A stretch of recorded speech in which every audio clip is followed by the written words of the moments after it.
Mrs. Evelyn's cane tap-tapped on the shiny floor. Her heart was beating fast. She was 75 years old, and her legs hurt, but something worse hurt inside. Outside, the sun was bright on the big, shiny building called Grandview Galleria. Mrs. Evelyn helped build this place a long time ago. But now inside, people were looking at her like she was a thief. It all started in the bookstore. Mrs. Evelyn loved to read. She was reading a good book about history and forgot the time. When she looked up, she saw she was still holding the book. She hadn't paid for it. Oh dear, she thought. It was a simple mistake. She reached into her bag for her money. But then a young man in a uniform came up to her. He was a security guard. "Ma'am, you need to come with me," he said. He looked at her strangely. He looked at her old dress and her hat. He didn't see a kind old lady. He thought she was stealing. Mrs. Evelyn tried to tell him it was a mistake. But the guard didn't listen. "Save it for the police," he said. That word, police, made Mrs. Evelyn feel scared. People nearby started to look. They whispered to each other. Mrs. Evelyn felt her face get hot with shame. Everyone was watching her. Soon, 2 police officers arrived. One of them was very tall and looked very serious. His name was Officer Miller. He didn't even look at Mrs. Evelyn. "We heard someone was stealing," he said loudly. "Ma'am, put the book down." Mrs. Evelyn's hands shook as she put the book on the counter. "Officer, it's a mistake," she said quietly. "I just forgot to pay. I have the money." She tried to show him her wallet, but Officer Miller pushed her hand away. "We'll talk about this at the police station," he said. The lady who worked in the bookstore watched everything. She didn't help Mrs. Evelyn. She just watched like it was a show. Walking through the mall with the police was horrible. People stared. They whispered. Mrs. Evelyn felt like everyone thought she was a bad person. The shiny shops, which she used to be proud of, now made her feel sad. This was her mall and she was being walked through it like a criminal.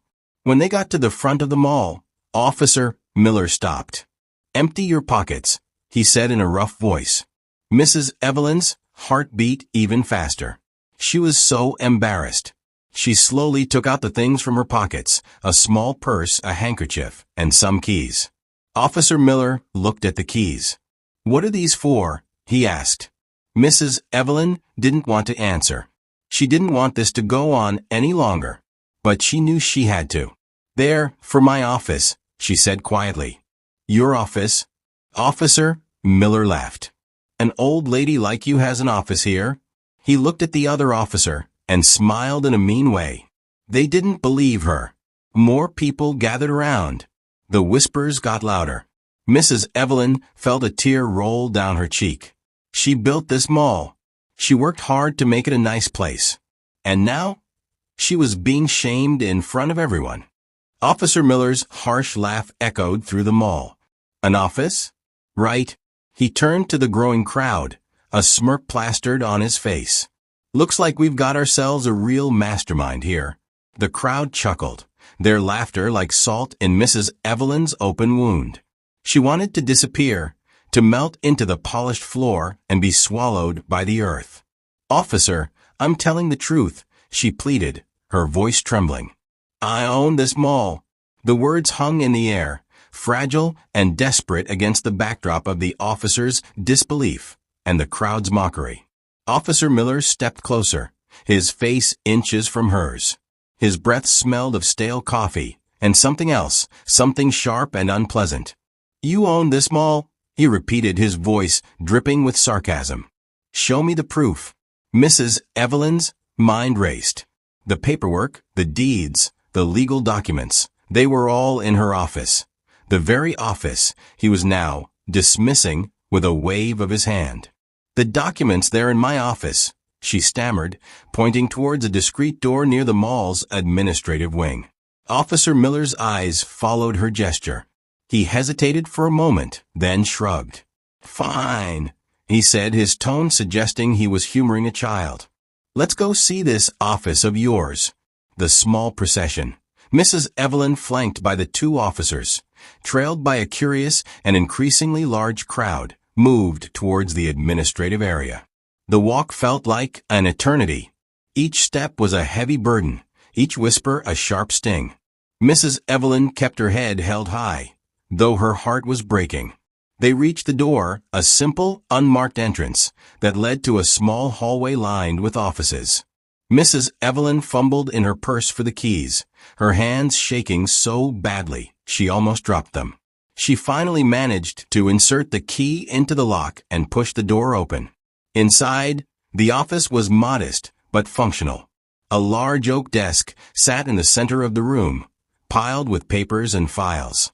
A framed photograph of a younger Mrs. Evelyn, standing proudly in front of the newly constructed mall, hung on the wall.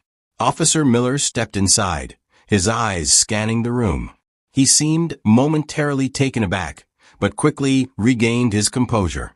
"So, this is it," he said, his voice laced with skepticism.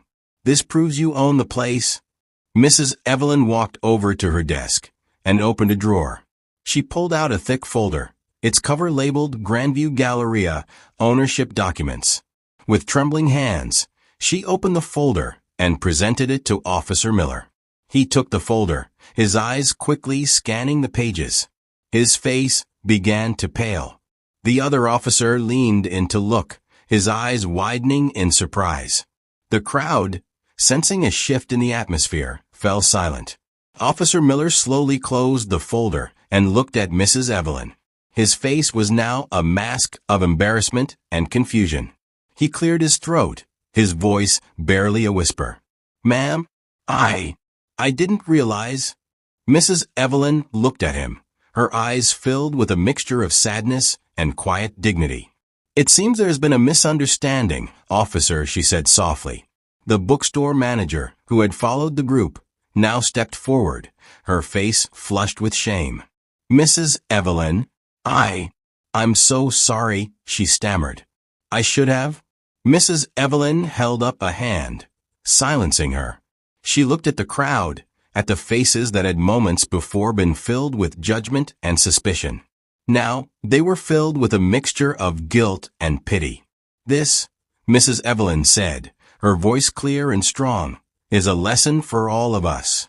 We should never judge a book by its cover. We should never make assumptions based on appearances. We should treat everyone with respect, regardless of their age, their race, or their circumstances." She then turned back to Officer Miller.